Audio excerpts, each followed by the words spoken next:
Hello, luxury real estate agents.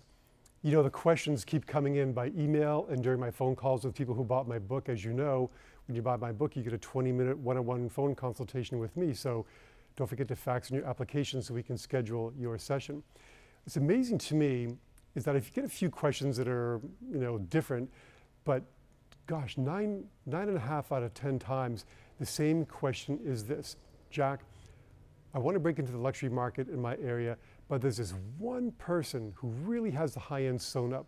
He or she's been at it for 20 years, knows everybody, belongs to all the right clubs.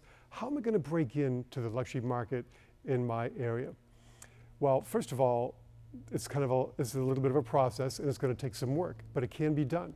Let me tell you how some people do it, and it's the way I recommend that you don't do it. It's sort of the weak way out. Number one is to go in there and just overprice listings, to take listings at any single price or any price that the seller suggests, or just any number that will get the seller to accept it. This will work on a temporary basis or on a short-term basis. You'll get some great listings that are 2 times what they're worth. I've seen people list properties for 13 million, they should be 5 million.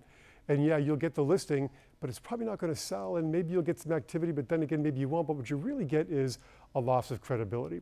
So I don't recommend that. Number two is a lot of people will try to get a beachhead in their luxury market by working for a lower fee. And cutting fees in the luxury market is really not the way to compete. If you think about, have you ever seen a Porsche ad where they talk about how they cost less than a Ferrari? Have you ever seen a Bentley ad where they talk about how they cost less than a Maybach? I mean, luxury, first of all, doesn't discount. And number two is luxury doesn't compare itself to other luxury. So you want to build your value proposition.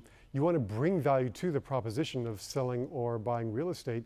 And you don't want to be known as a fee cutter coming out of the gate. The third thing people do, and I don't recommend you do, is to borrow and go into huge debt to make a big splash in print and media. Printed media, whether it's TV, radio, and print, just spending tons of money on printed materials. You can have a huge debt, you can make a big splash, but there's really nothing to back it up. And it may work, again, temporarily, but it's not the way to build a lasting impression in the luxury real estate business.